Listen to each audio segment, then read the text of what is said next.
एक दिन सौमित्र ने आचार्य देवदत्त से पूछा, गुरुदेव, क्या मृत्यु ही अंत है? क्या आत्मा वास्तव में अमर है? आचार्य ने मुस्कुराकर कहा, भगवान श्री कृष्ण ने गीता में स्पष्ट कहा है, न जायते म्रियते वा कदाचिन नायम भूत्वा भविता वा न भूय अजो नित्यः शाश्वतो यम पुराणो न हन्यते हन्यमाने शरीरे।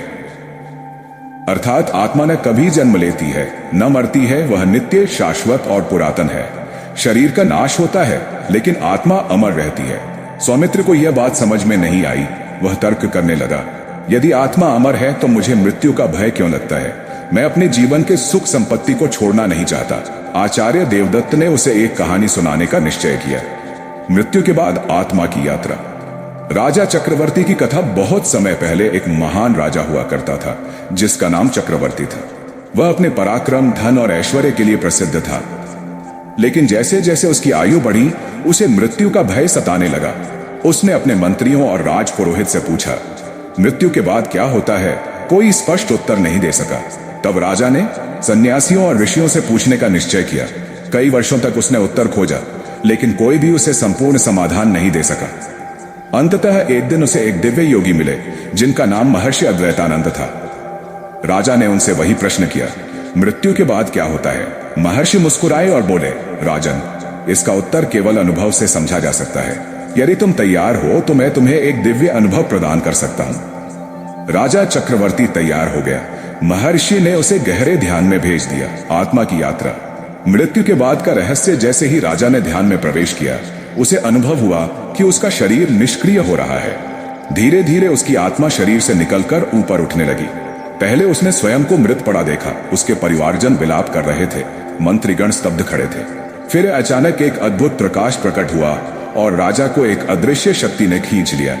उसने देखा कि एक पुल के पार जाने के लिए उसकी आत्मा आगे बढ़ रही है। जैसे ही वह पुल पार करने लगा, दो यमदूत उसके सामने आए। उन्होंने राजा के जीवन का लेखा जोखा पढ़ना शुरू किया। अच्छे कर्म, राजा ने प्रजा की भलाई के लिए कई कार्य किए थे। अन्नदान किया था, मंदिर बनवाए थे और धर्म की रक्षा की थी। बुरे कर्म, लेकिन उसने युद्धों में निर्दोषों की हत्या भी करवाई थी। अहंकार में कई बार निर्दोष लोगों को सजा दी थी।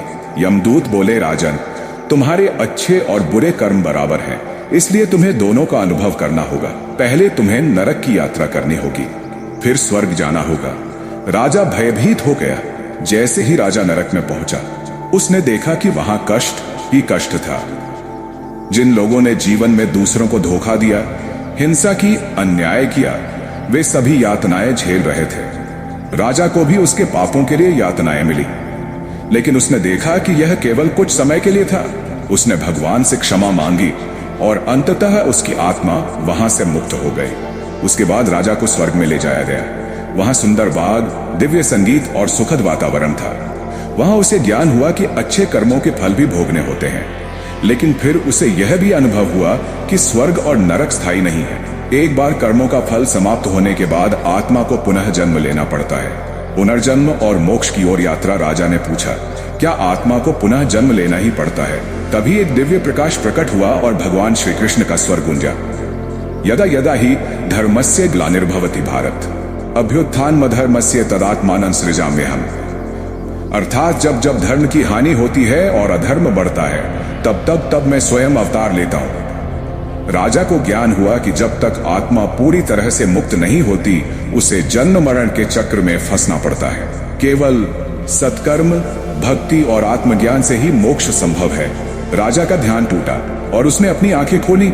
वह पुनः अपने शरीर में लौट आया। उसने महर्षि अद्वैतानंद के चरणों में गिरकर प्रणाम किया और कहा, अब मैं जान गया कि आत्मा अमर है। मृत्यु अंत नहीं बल्कि एक नया प्रारंभ है। इसके बाद राजा ने अपना जीवन सेवा, भक्ति और ज्ञान के मार्ग में लगा दिया। देवदत्त ने सौमित्र से कहा, अब बताओ, क्या मृत्यु का भय अभी भी है? सौमित्र ने गहरे भाव से कहा, अब मैं समझ गया कि मृत्यु का कोई भय नहीं है। आत्मा को अच्छे कर्म करने चाहिए ताकि मोक्ष प्राप्त हो। उस दिन से सौमित्र ने भी अपना जीवन सेवा, भक्ति और ज्ञान के मार्ग में लगा दिया।